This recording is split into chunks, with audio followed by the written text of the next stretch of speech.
Hey mga karakit, kung nasubaybayan nyo yung mga videos natin sa pagde-decorate sa ating mga kliyente, ngayon naman isasama ko kayo sa pagdidismantle. So ito yung pangalawa nating kliyente na didismantle dito sa Sampang. Yan yung tatanggalin natin, tsaka yung nandun. Say hi Ate Ami! Ang ating kliyente ngayon ay from San Pablo City, Laguna na nakilala ko din nung nagtatrabaho pa ako sa mall na halos 8 taon ko na ding i-decorate. Natatandaan ko pa nga nung nagtatrabaho pa ako sa mall, sila ma'am yung unang-unang nagtiwala sa akin sa pagde-decorate. Nakakatuwa lang isipin na umabot na tayo ng 8 taon sa pagde-decorate sa kanila, kaya maraming salamat sa lahat ng nagtitiwala sa akin bilang Christmas decorator nila tuwing holiday season. Kung mapapansin nyo, mayroon tayong tinanggal na garland sa mirror, frame, pati na rin itong sa baluster na dati nagsimula lang ako sa kanila sa maliit na Christmas tree at ilang piraso lang na garland na paglipas nga ng ilang taon ay dumami na yung mga ginagawa ko ditong Christmas decoration. At mabuti na nga lang talaga kasama ko si Mrs. at malaking bagay sa akin na ako may nakakausap at kahit pa paano ay hindi mainda ang pagod habang nagbabaklas ng mga Christmas decoration. O hala, simulan na rin natin ang pagtatanggal ng mga ornaments na nakalagay sa kanilang 8-feet slim Christmas tree. Dito nga ay inuuna kong alisin lahat ng klase ng bulaklak at isa-isa ko itong isinasara nang sa ganun mas maingatan natin yung mga petals at maiwasan ang pagkakaroon ng dumi sa tabihan. Habang inaalis ko nga ang mga nakalagay sa Christmas tree, ito namang si Mrs. ay nasa labas at tinatanggal isa-isa lahat ng mga dahon, balls, pati na rin ang mga bulaklak. At kung napansin nyo, simple at minimalist lang yung decoration natin sa mga garland dahil sila ma'am ang namili, lahat ng ribbons ay napapunta na lang sa Christmas tree. At karamihan sa mga naikabit sa mga Christmas tree at mga garland ay mga bago, kaya kakaunti lang ang mga nilinis namin. Ayan guys, last touch. Nandito na lahat ng mga pang-decor. Dinala na namin dito sa labas lahat. Then dito na namin tinanggal isa-isa. Ito na yung Christmas tree natin. Then ito lang yung mga nagamit natin Christmas light sa Christmas tree. Ayan, pinaplastic na. Okay na yan, malinis na yan. Then lalagyan natin yan sa box. Ganto ang ginawa ni Mrs. Oh, tamo nga naman, parang hindi nagamit. Oh, parang bago din.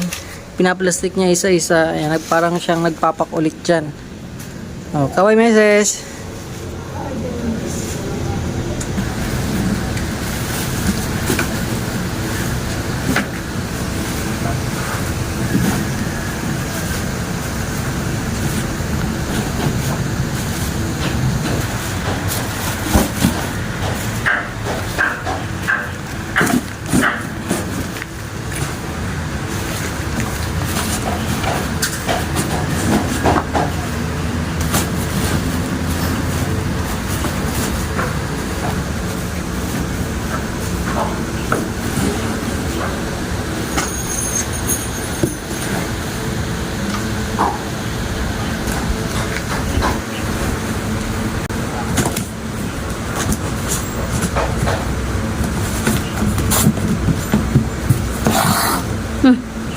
Ito ang ginawa namin sa mga natanggal naming mga ribbon sa Christmas tree. Ipinold lang namin ito kung wala na kayong pwedeng pagrolyuhan. Ganto na lang yung gawin nyo para maiwasan ang pagkagusot ng tela dahil ito nga ay fabric at nang sa ganon maingatan din yung mga wire sa panabihan nang magamit pa natin to ng mas matagal. At kung magpapalit naman kayo ng team sa mga susunod na pagde-decorate, at least nakaayos na ng mabuti ang mga ornaments katulad nito. O ikaw, anong date ka ba nagtatanggal ng Christmas decoration dyan sa inyong bahay? I-comment mo na yan sa baba. At kung ikaw naman ay naghahanap ng Christmas decorator sa susunod na holiday season, pwede mo akong i-PM at pag-usapan natin yan. Hanggang dito na lang ang video na to. O, tara, gagala muna tayo. Kung sa tingin mo naging helpful ang video na to at nagustuhan mo, paki-consider, pa-like and follow na rin. Maraming salamat. Ingat. Bye-bye. God bless.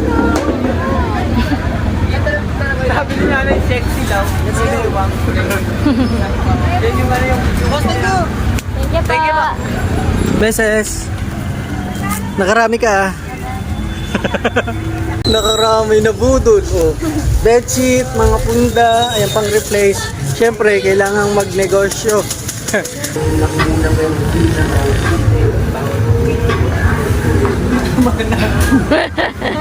Ay, wait, gusto ka nun. Gusto ka nun. Ano ba yan kuya yung ganyan? Dalawa.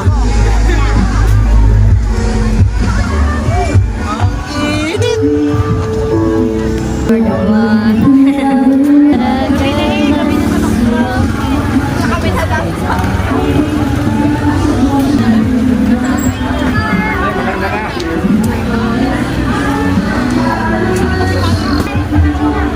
ganda yung panamit.